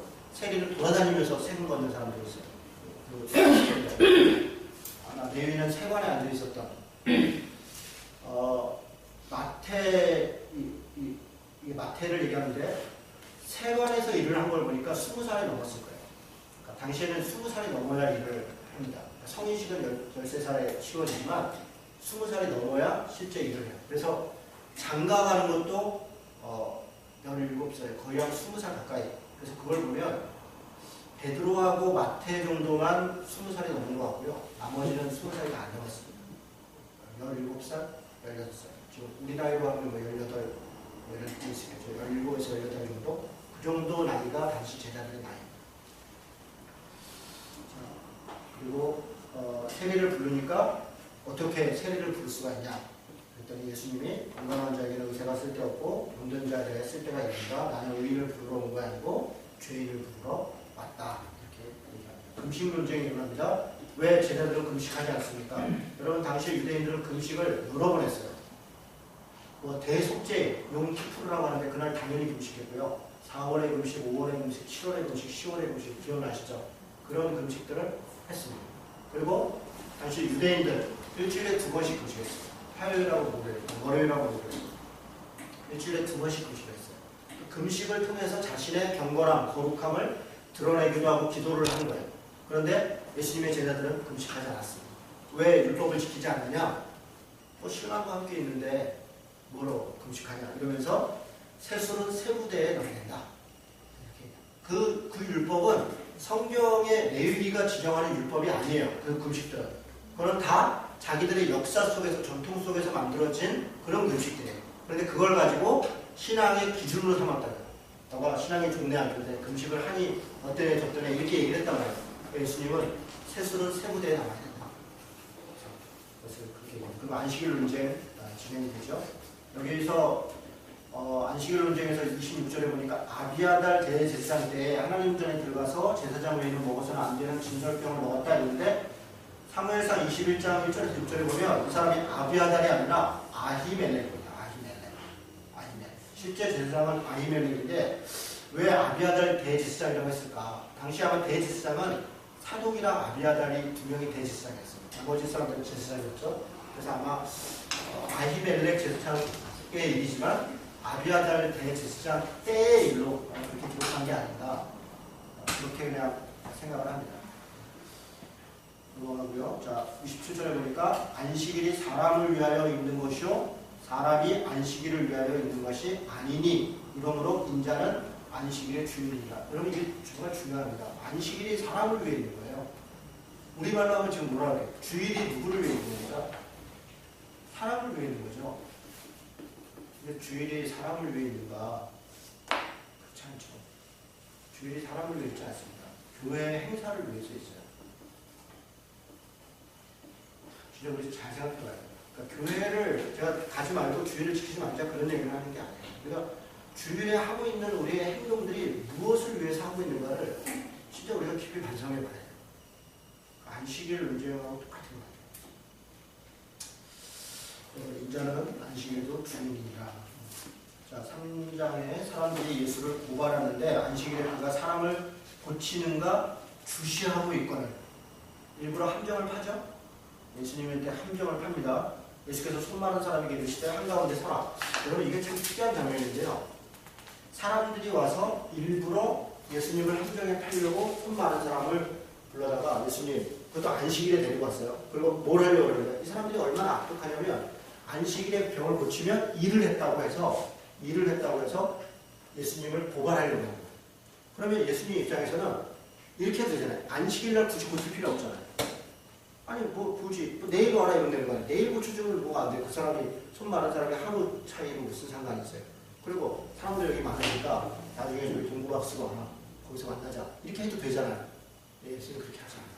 예수님이 사람들 다 보는데 한가운데 서라. 그런 다음에 뭐 그들에게 말해요. 안식일에 선을 행하는 것과 악을 행하는 것, 생명을 구하는 것과 죽이는 것 어느 것이 옳으냐. 그들이 잠잠하거늘 그 그들의 마음이 완악함을 탄식하사 노하심으로. 여러분 이것도 되게 특이한 표현이에요. 예수님이 화를 내요. 우리는 예수님이 화를 내지 않는다고 생각을 해요. 물론 울지도 않았다고 생각하죠. 늘 웃고 그냥 늘 자비하고 살아. 예수님이 아니요.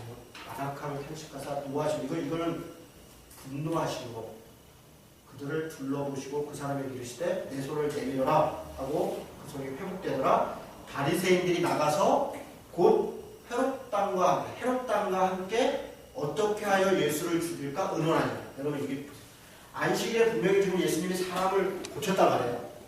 그런데 이들의 행동은 그걸 보고서 아 예수님이 참 훌륭한 분이구나, 사람을 사랑하는구나 이렇게 인식하는 게 아니라 바로 나가서 바리새인과 헤롯 땅과 바리새인은 원수예요.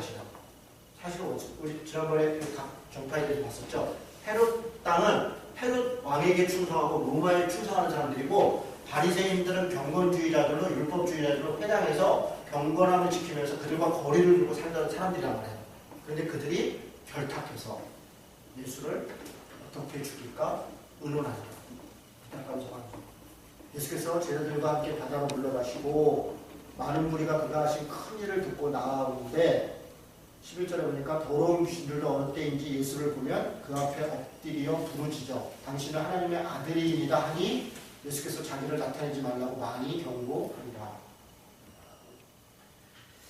12제자를 부르십니다. 자기가 원하는 자들을 부르시는데 12를 세우는데 거기 특이한 인물들이 좀 몇 명이 있어요. 그리고 다데오라고 있죠. 다데오. 18절에 보니까 야고보와 및 다데오. 다데오라는 표현은 사실은 다른 데서는 야고보의 아들 유다 이렇게 돼 있어요. 다데오와 야고보의 아들 유다는 같은 인물인 것 같아요. 그리고 가나나인 시몬 이렇게 돼 있죠. 가나나인이라는 말은 아람어예요. 헬라식 표현으로는 셀롯, 열심당 시몬 이런 말이에요. 그래서 여기 보면 세리도 있고, 그리고 열심당은 이 체제 정복당입니다. 이 두 사람이 같이 있다는 것도 놀라운 거죠. 같이 있을 수가 없는 사람들이 같이 있는 거예요. 어부와 뭐 이런저런 사람들, 세리와 셀롯과 아마 다양한 사람들을 예수님께서 부르셨고, 이거는 예수 공동체의 특징을 나타내죠. 예수 공동체의 특징은 특정한 사람들로만 구성되는 게 아닌 거예요. 부자나 가난한 자나 지식인이나 또 공부를 많이 못한 사람이나 상관없어요. 그리고 이 정치적으로는 어떻습니까? 여러분 보수나 진보나 교회는 다 있을 수 있는 거예요. 좌파나 우파나 교회에 다 있을 수 있습니다. 아니 교회 다니는 사람이 좌파면 안 됩니까? 교회 다니는 사람이 우파면 안 돼? 그럼 그런 말이 도대체 어디가 있습니까? 우리는 다 있는 거예요. 조선일보를 보는 사람부터 오마이뉴스를 보는 사람까지 다 있는 거예요. 그럼요. SK와 두산을, SK를 응원하는 사람하고 두산을 응원하는 사람이 같이 있는 거예요. 그게 왜 우리가 하나의 사람들만 있어야 됩니까? 그러니까 우리 안에 대화하고 무엇이 옳은지, 이 밑에 공통분모인 예수 그리스도, 성경의 가르침이 무엇을 얘기하는가를 우리가 이야기하고 그것을 통해서 맞춰가려고 하는 겸손함이 필요한 것이지, 어떤 정치적 이데올로기로 또 어떤 특정한 지역으로 어떤 신분으로 그렇게 교회를 구성원을 나눈다는 것은 참 비극적입니다. 지금 우리 교회들이 저는 우파나 좌파나 다 마찬가지인 것 같아요. 진보적인 교회 가면 우파를 정말 무슨 정말 달래요. 무슨 거기는 이렇게 무슨 한나당이니 뭐 새누리당이니 뭐 이렇게 기도해, 그걸 왜 기도하냐고 막해야 되는 이런 식이에요. 반대로 우파인 교회 가면 막 때려잡자 중국 좌파 이렇게 걸어놓는 거예요. 한편을 교회 예배당 앞에다가. 그게 무슨 뜻이에요? 그러니까 양극단이 지금 너무 신기해요. 예수님의 공동체에는 다양한 사람들이 있어요. 바울도 마찬가지입니다. 나중에 예수님을 따라다녔던 여인들 가만히 보면요, 부자도 있습니다. 가난한 사람도 있어요. 심지어는 예수님의 따라다녔던 여인 중에 누가 있냐면 당시 헤롯의 청지기의 아내가 있어요. 헤롯의 청지기가 누굽니까? 헤롯의 돈을 관리하던, 헤롯 왕의 돈을 관리하던 최측근의 부인이 예수님을 따라다녔다. 아마 예수님 율파들의 재정을 했겠죠. 그렇게 했어요. 바울도 마찬가지입니다. 자주정사 루디아도 있었고요. 물론 가난한 사람도 있고 그 자체를 정죄하지 않았어요. 그런데 우리는 참 참 이게 심각해요. 정말. 심각해요. 그래서 예수 공동체에 대해서 우리가 조금 다시 잘 생각해 볼 필요가 있습니다. 자, 21절에 보니까 예수의 친족들이 듣고 그를 붙들러 갔는데 그가 미쳤다 합니다. 여러분 이게 예수의 친족들이 예수를 붙잡으러 가요. 이것도 물론 예수님의 친족들 입장에서는 예수가 헛소리를 한다. 이런 것 때문에 책임감 때문에 그랬을 수 있어요. 그게 아닙니다. 정치적으로 몰리는 거예요. 예수께서 이제 이 바리새인이나 사두개인이나 이런 사람들로부터 정죄를 받기 시작하니까 나사렛 지역 자체가 초토화되는 거예요. 같은 무리로 그러니까 내가 살려니까 예수를 넘겨줘야 돼요. 예수를 돌이키게 하든지 넘기든지.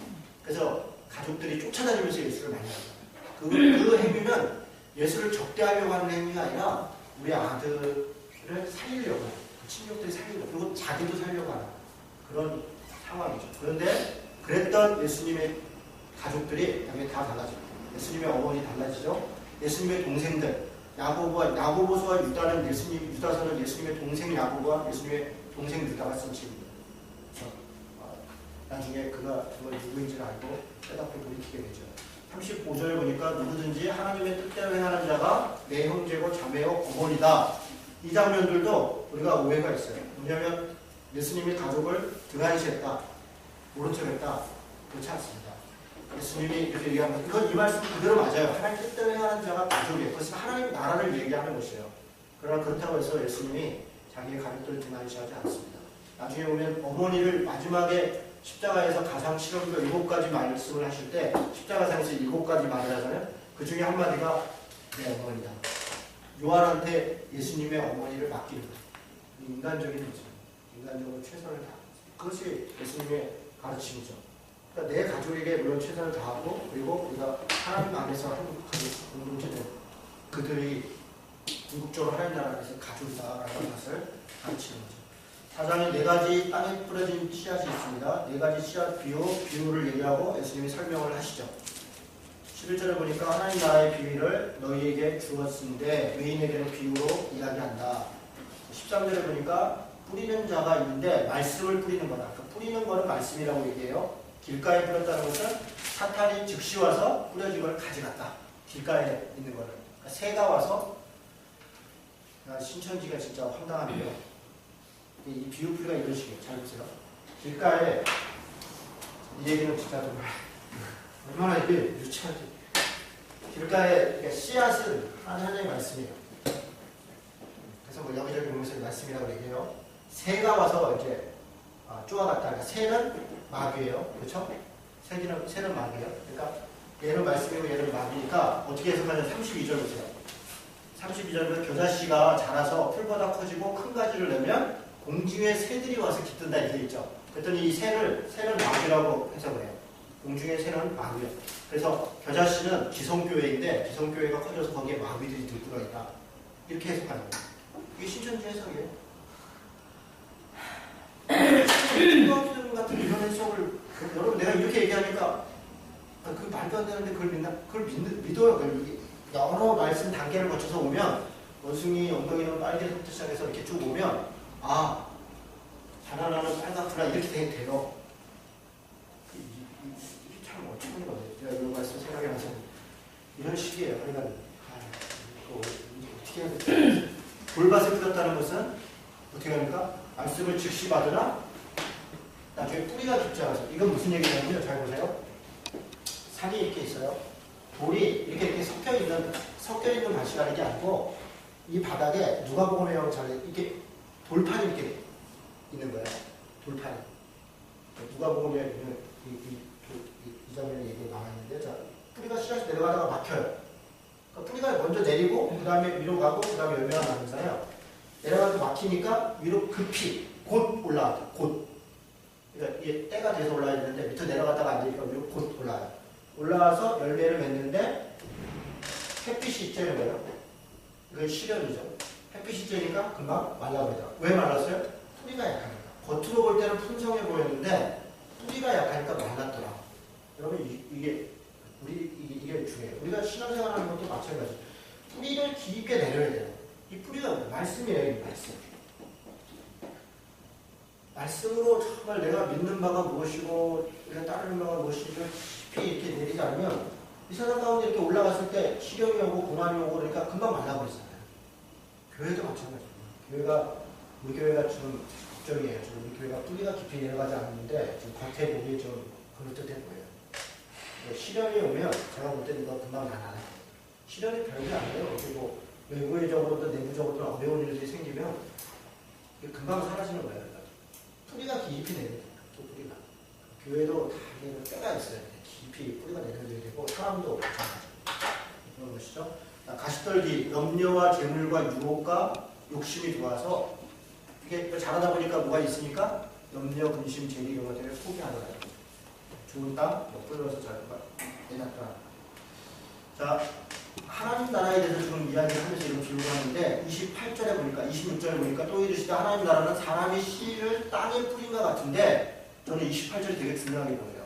내용이 뭐냐면 땅이 스스로 열매를 맺되 처음에는 싹이요 다음은 이삭이요 다음은 이삭에 충실한 곡식이라 열매가 맺으면 익으면 곧 맛을 내나니 이는 추수 때에 이르리라.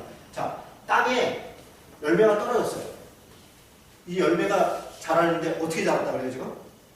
스스로 하나님의 말씀이 떨어지고 말씀을 우리가 스스로 자라는 거예요. 스스로. 그래서 스스로 하나님의 말씀을 공부하고 이해하는 게 되게 중요해요. 그러니까 계속 다른 사람 이렇게 뭔가 이렇게 교정 갖고 이러려고 하지 말고 그리고 너무 조급할 것도 없어요. 그래서 가르치면서 하나님이 임하실 때 때가 되면 스스로 자라는 거예요. 근데 우리가 하나 우리한테 중요한 거예요. 좋은 것들을 좀 보죠. 세상 염려 재리 있으면 그거에 눌리지 않고 하나님의 말씀 떨어져 있는 것 사탄한테 뺏기지 않으려고 마음을 잘 다스리고 그렇죠. 뿌리를 좀 깊게 내리려고 하고 그게 좋은 것이에요. 그리고 그런 좋은데 겨자씨 비유를 이렇게 하나님 나라의 겨자씨는 자라는 거예요. 그리고 거기에 공중의 새들이 깃드는 거예요. 하나님의 나라는 가만히 있는 게 아니라 자란다. 그리고 많은 사람들을 품어야 돼요. 새들을 품고 나무는 그게 하나님 나라다. 자, 넘어가겠습니다. 바람과 바다를 잠잠케 하는데 40절에 보니까 제자들에게 이르시되 어찌하여 이렇게 무서워하느냐 너희가 어찌 믿음이 없느냐. 지금 이게 거의 이제 처음 나온 표현이에요. 지금 예수님이 뭐라고 얘기해요? 믿음을 얘기해요. 하나님의 아들에 대한 믿음을 얘기해요. 그리고 이후로는 계속 믿음을 얘기해요. 거라사의 귀신을 쫓아내는 장면이 있고요. 내 이름이 뭐냐 그랬더니 구절에 군대다. 이 레기온이라고 하는 군단이 6,000명 정도 되는 군단인데 엄청난 귀신들이 있었다. 그리고 돼지떼에다가 그를 넘겼다. 6,000명이 몰살을 당하니까 돼지 주인이 많이 떠나간다. 그런 장면이 있었다. 이것도 여러 가지 해설이 있는데 일단 지나가겠습니다. 21절부터는 독특한 표현이 있어요. 이 정도 하고 야이로의 딸, 해당장 야이로입니다. 해당장 야이로의 딸이 죽게 됐어요. 해당장이 이런저런 노력을 다 해봐도 안 되니까 예수님한테 왔어요. 야이로의 딸을 고치러 가는데 가는 중간에 이야기 하나가 끼어 있어요. 그게 뭡니까? 혈루병 앓는 여인. 12년 동안인가요? 그죠? 12년 동안 혈루병. 혈루병은 피가 나오는 병이에요. 그래서 혈루병 앓던 여인이 온갖 사람들 다 쫓아내다가 결국 돈만 날리고 이제 왔어요. 근데 이 사람은 자기가 죄인이에요. 혈루병을 앓았다는 건 피가 들었다는 건 내유기력에 부정한 여인이에요. 그러니까 다른 사람들하고 접촉하면 안 돼요. 근데 그걸 숨기고 몰래 와 있어요. 그러니까 자기가 드러내놓고 얘기도 못해요. 가진 것도 하나도 없어요. 신분도 낮아요. 이 사람은 회당장이에요. 높은 사람이에요. 실력도 있어요. 사람들이 쫓아다니는 사람이에요. 그런데 회당장 야이로 고치러 가는 중간에 이 사건이 나고 그리고 회당장 야이로 사건을 끝내요. 이런 구조를 샌드위치 구조를 해요. 마가복음은 이런 게 여러 군데 나와요. 이런 식으로 구조를 하는 이유가 뭐예요? 양쪽의 이야기를 통해서 이 가운데 얘기를 통해서 이 이야기를 하는 진짜 목적을 얘기하고 싶은 거예요. 지금 이 얘기의 목적은 뭐냐? 지금 34절에 보니까 예수께서 이르시되 딸아 내 믿음이 너를 구원했다 이렇게 얘기해요. 혈루병 여인이 몰래 예수님의 옷자락을 잡은 것을 내 믿음이 너를 구원했다 이렇게 표현합니다. 나를 믿음으로 내가 너를 구원했다 이게 아니라 네 믿음이 너를 구원했다 이렇게 표현해요. 이게 되게 독특한 표현이에요. 마가복음에 이런 표현이 많아요. 내 믿음이 너를 구원했다 이렇게 그 표현이에요. 그러고 난 다음에 야이로가 이 장면을 지켜봐요. 그리고 그가 어떻게 하냐면 돌아와서 보니까 죽었다 이렇게 돼 있어요. 너를 죽었다. 이제 35절이니까 죽었다. 이제 더 이상 선생님 괴롭히지 마라. 그랬더니 예수님이 뭐라고 이게 36절에 두려워하지 말고 믿기만 하라 이렇게. 죽었으니까 해당장 야이로는 믿을 수가 없는 거예요. 그런데 이 장면을 봤기 때문에 믿을 수가 있어요.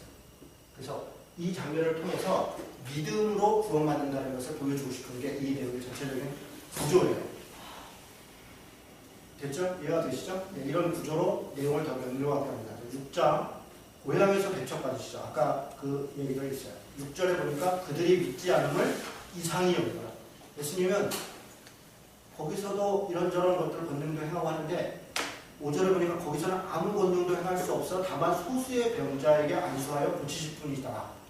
그러니까 믿지 않으면 예수님의 권능도 나타나기 어렵다. 믿지 않으면 오히려 이상히 여기더라. 이렇게 얘기를 해요. 자, 7장부터 전개되는 것도 30절까지가 이게 샌드위치로 해요. 제자들을 내보내요.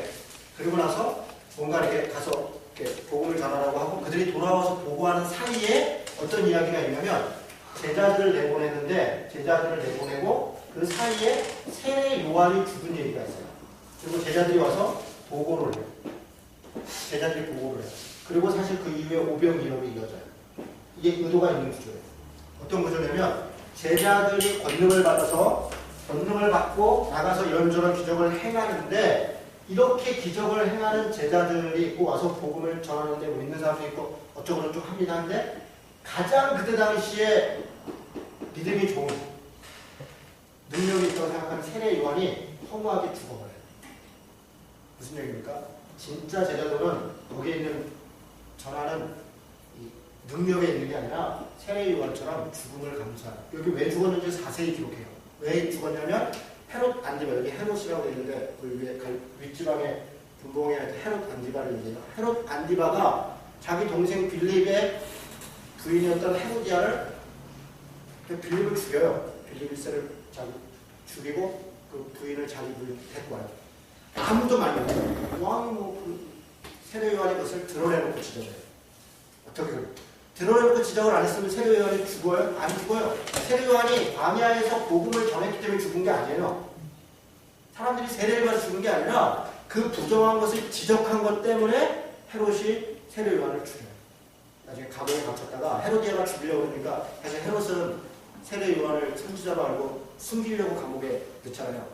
딸내미 살로메가 뭐 이렇게 아빠 생일 때 이제 막 춤을 그냥 요상하게 쳐대니까 네가 원하는 게 뭐냐 하니까 헤로디아가 세례 요한을 했다는 거예요.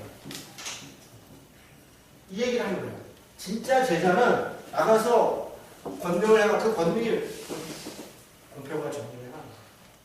사실 그 얘기를 하고 싶은데 이 구조의 맥락이다. 6장이 이렇게 진행됩니다. 그리고 나서 오병이어를 얘기합니다.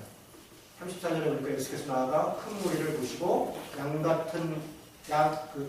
목자 없는 양 같은 의미에서 불쌍히 여기다. 이 불쌍이라는 단어가 이 컴패션이라는 거예요. 컴패션. 이런 단어인데 그들을 긍휼히 여기고 불쌍히 여기고 그러니까 저들의 고통을 객관적으로 보고 좀 쟤네 안 됐다 어렵겠다 이런 게 아니라 내일처럼 여기다. 컴패션 고통을 함께하다 이런 거예요. 고통을 내 거로 여기다. 예수님이 그런 마음이 있었고 그래서 오병이어의 기적을 통해서 그들을 먹이셔요. 그리고 이 오병이어의 기적을 통해서 무슨 얘기를 계속하냐면 믿음을 다시 믿음. 그러니까 그걸 또 믿지 않는 그때 그것을 믿지 못하느냐 계속. 그러니까 여러분 기적을 본다고 해서 믿음이 좋아지는 게 아니에요. 여러분 진짜 우리가 너무너무 착각하는 것 같아요. 기적을 본다고 해서 믿음이 좋아지는 게 아닙니다. 우리는 기적을 보면요 믿음이 좋아지는 게 아니라 더 센 기적을 찾아요. 더 센 기적. 그러다가 지금 한국에 인문을 입고 있는 거예요. 기적을 가지고 참 무슨 직통계 시간들이 왜 이렇게 많아요. 나는 어제 데이비드 치가 얘기하는데 자기 애인하고 헤어지라고 하나님이 얘기했다고 그래서 전단지를 하나님이 보고 무슨 하나님이 그 쪼잔하고 진짜 내가 지금 나는 거기 앉아갖고 신앙생활 하기 싫더라고요. 정말 하나님이 그렇게 했다고 해요. 난 진짜 신앙생활 하기 싫어요. 정말. 왜 이렇게 쪼잔하고 뭐 그 사람 아니 그 사람한테 얘기하는 사람이 왜 옆 사람한테 얘기를 안 하는 거예요? 도대체가 그거를 듣고 아멘을 하고 앉았고 그냥 박수를 치고 앉았고 하는 거 보면 나는 정말 이해할 수가 없어요. 그리고 그런 이야기를 그렇게 하나님이 뭔가 사인을 주실 수 있죠. 그 자기 좀 감동적인 거죠. 그걸 진짜 31살밖에 안 된 그 젊은 어린애인데 나이가 중요한 건 아니겠지만 좀 답답하더라고요. 인간적으로 답답해요. 인터넷에서 떠돌아다니는 걸 다 모아갖고 책을 쓴 거예요. 그 마지막 사인 이렇게 해서 사실은 뭐 얘기하면 프리메이슨하고 일루미나이트 얘기하고 베리침lum이라는 얘기하고 결국은 이런 거예요. 세계 정부가 만들어질 거고 종교 통합이 이루어질 거고